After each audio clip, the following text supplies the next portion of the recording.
नमोऽस्तु सूर्याय सहस्ररश्मये सहस्रशाखान्वितसम्भवात्मने सहस्रयोगोद्भवभावभागिने सहस्रसङ्ख्यायुगधारिणे नमः। यन्मण्डलम् दीप्तिकरम् विशालम् रत्नप्रभम् तीव्रमनादिरूपम् दारिद्र्यदुःखक्षयकारणम् च पुनातु माम् तत्सवितुर्वरेण्यम्।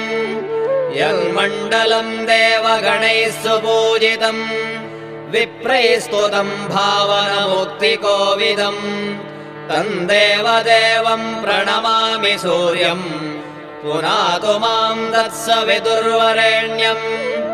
यन्मण्डलम् ज्ञानघनम् त्वगम्यम् त्रैलोक्यपूज्यम् त्रिगुणात्मरूपम्